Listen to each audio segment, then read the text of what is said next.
పరమ గురువు అంటే ఎవరు, గురువు అంటే ఎవరు అంటే దీనికి సంబంధించి మనం అసలు గురువులు 5 రకాలు అని చెప్తూ ఉంటారు మనకి సనాతన ధర్మంలో.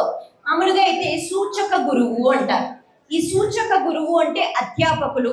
ఇప్పుడు మనం ఏదైతే విద్యార్థులుగా ఉన్నప్పుడు మనకి విద్యాలయాల్లో ఎవరైతే కనిపిస్తూ ఉంటారో వాళ్ళని సూచక గురువు అంటారు. అంటే వాళ్ళు వాళ్ళ ఉపాధి కోసము, వాళ్ళ జీవితాన్ని కొనసాగించుకోవడం కోసము వాళ్ళు కొంతగా డబ్బులు అవి తీసుకుని చక్కగా విద్యను నేర్పిస్తూ ఉంటారు. అంతే కదా, వాళ్ళ జీవితం కూడా కొనసాగాలి కదా. మరి వాళ్ళు గురువులు కారా అంటే గురువులే. వాళ్ళు కూడా అసలు మనిషి అంటే మనం పుట్టిన దగ్గర నుంచి ముందుగా జ్ఞానం సంపాదించేది తల్లి దగ్గర అని చెప్తారు కదా, ఆ తర్వాత ఇక గురువు దగ్గరే. కాబట్టి అటువంటి ఉపాధ్యాయులు ఎవరైతే ఉంటారో విశ్వవిద్యాలయాల్లో విద్యాలయాల్లో వాళ్ళందరినీ కూడా సూచక గురువులు అని అంటారు. ఇక వాచక గురువులు.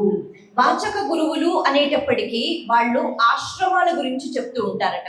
ఇక్కడ ఆశ్రమం అంటే సరే ఎక్కడో ఊరి చివరన ఉంటుంది, అక్కడ చక్కగా ప్రకృతి బాగుంటుంది, అక్కడికి వెళ్ళి అందరూ ధ్యానంలో కూర్చుంటారు. ఇది మాత్రమే కాదు, మనము కూడా కొన్ని ఆశ్రమాలు దాటుతూ ఉంటాము.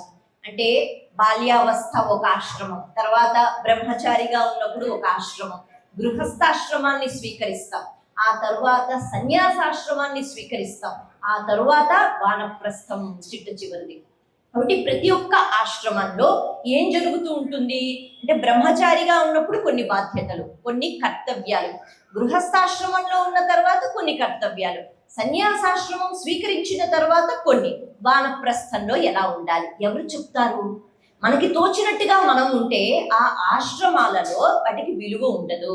కాబట్టి గృహస్థాశ్రమంలో మనిషి ఎలా ఉండాలి శాస్త్రం చెప్పింది, బ్రహ్మచారిగా ఎలా ఉండాలి శాస్త్రం చెప్పింది, వానప్రస్థం అంటే ఎలా ఉండాలి శాస్త్రం చెప్పింది. మరి అలా చెప్పింది చెప్పినట్టుగా మనం వినగలుగుతామా? వేదం అందరికీ అందుబాటులో లేదు. వేదం చదువుకోవడం అంటేనే కొద్దిగా భయం వేస్తుంది. వేదమా, వేదం మేమేం చదువుకుంటామని మనకు అనిపిస్తూ ఉంటుంది. కానీ ఆ వేద విభజన చేసిన వ్యాస భగవానుడు కూడా మనకి గురు రూపంలోనే వస్తారు.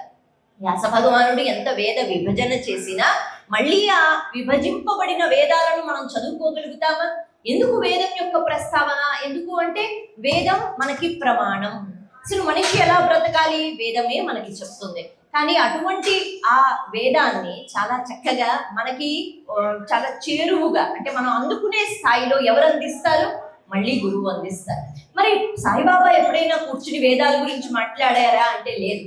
మనిషి ఎలా ప్రవర్తించాలి, మనిషి యొక్క ఆశ్రమం బట్టి ఆ ఆశ్రమంలో ఆ మనిషి ఎటువంటి కర్తవ్యాలను పాటిస్తూ ముందుకు వెళ్ళాలి, ఇవన్నీ కూడా చెప్తారు. అందుకే సాయిబాబా విషయానికి వస్తే ఆయన అన్ని రకాల గురువుల్లో కూడా మనం చూడవచ్చు. ఇలా వాచక గురువు అనేటప్పటికీ ఇప్పటికీ కొన్ని ఆశ్రమాలు ఉంటూ ఉంటాయి. ఆ ఆశ్రమాలలో ఒక పద్ధతి ఉంటుంది, ఒక నియమం ఉంటుంది. ఒక్కొక్క ఆశ్రమానికి ఒక్కొక్క నియమం ఉంటుంది. అంటే కంచిలో కామకోటి పీఠం ఉంటే దానికి ఒక నియమం ఉంటుంది. వేరే ఇతరత్ర ప్రదేశంలో ఇంకేమైనా ఆశ్రమాలు ఉంటే వాటికి ఒక నియమం ఉంటాయి. ప్రతి నియమాల గురించి చెప్పి ముఖ్యంగా సాయినాథుడు అన్న వెంటనే ఏ ఆలయంలో మనం చూసినా శ్రద్ధ సబూరి అని రాసి ఉంటుంది. సాయిబాబా ఇది అందరికీ అలవాటు చేశారు. మరి అలవాటు అయ్యిందా లేదా తెలియదు, కానీ అలవాటు చేశారు.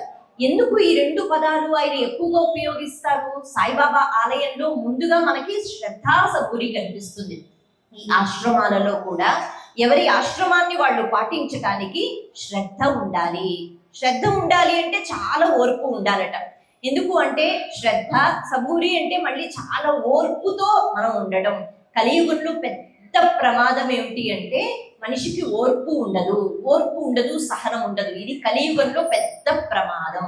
కలి ప్రభావం అంటూ ఉంటాం కదా, ఎక్కడి నుంచి వస్తుంది? ఎవరా కలి? మనకి కనిపిస్తూ తిరుగుతూ ఉంటాడా? లేదు. మనం ఎప్పుడైతే ఈ కలియుగంలో దాని ప్రభావాన్ని అనుభవిస్తున్నామో అది 2 రకాలుగా ఉంటుందట.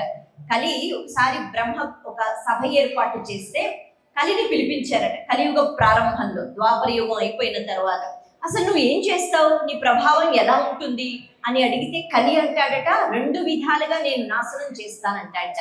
ఏంటా 2 విధాలు అంటే, ఒకటి మాట ద్వారా, ఇంకొకటి మన కామం ద్వారా అంటే కోరిక ద్వారా.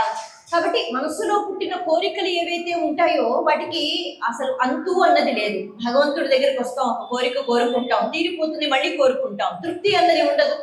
కాబట్టి ఇలా కలియుగంలో మన మనస్సులో పుట్టిన ప్రతి కోరిక అది ధార్మికమైనదా కాదా, అసలు దానికి ఒక అర్థం ఉందా లేదా, సత్యం ఉందా లేదా, మనిషిగా మనం ఇలా ఉండవచ్చా లేదా, ఇతరుల్ని ఇబ్బంది పెడుతున్నామా, ఇవేవి లెక్కలోకి రావు.